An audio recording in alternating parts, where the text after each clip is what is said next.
For what is a man profited if he shall gain the whole world and lose his own soul? Or what shall a man give in exchange for his soul, said Jesus in Matthew 16. There are many of you that are selling your soul, your eternal spirit, for a little bit of this world. But Jesus said, suppose you got all the oil of the Middle East, all the gold in South Africa, all the diamonds in Holland, all the wealth of the whole world, and you had it all the music, all the culture, all the philosophy, all the psychology of the world, you had it all and lost your soul, it wouldn't be worth it. And yet you are losing your soul for just a little bit of it. Now that doesn't mean that you're not to have money. Nowhere in the Bible does God condemn a wealthy man unless he misuses it or unless he got it the wrong way. Then he's condemned.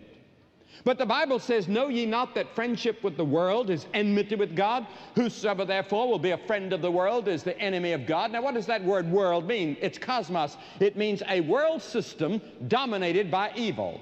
That evil part of the world system in which we live. Friendship with that means enmity with God. And God says, come out from among them and be ye separate, saith the Lord, and touch not the unclean thing. Worldliness in the New Testament meant the relationship that people had with their social environment. We're to be separated from the evils of the world.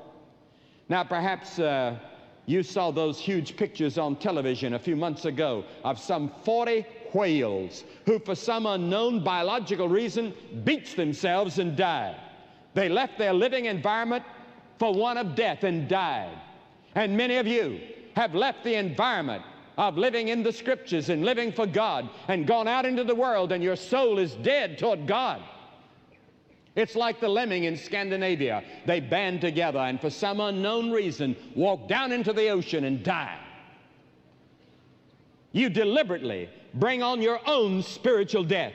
You promote your own eternal death by going with the evils of the world round about you. And the world round about you squeezes you into its mold, and it becomes a hindrance to you coming to Jesus Christ, because the Bible says you're going to have to give up the wrong things that are in the world, the lust and the greed and the hate and the prejudice and the materialism part of the world that's wrong.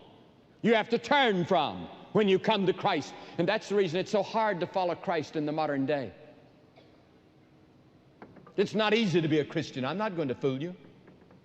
I would think it's more difficult to be a Christian right now in modern America or modern Western world than any other part of the world.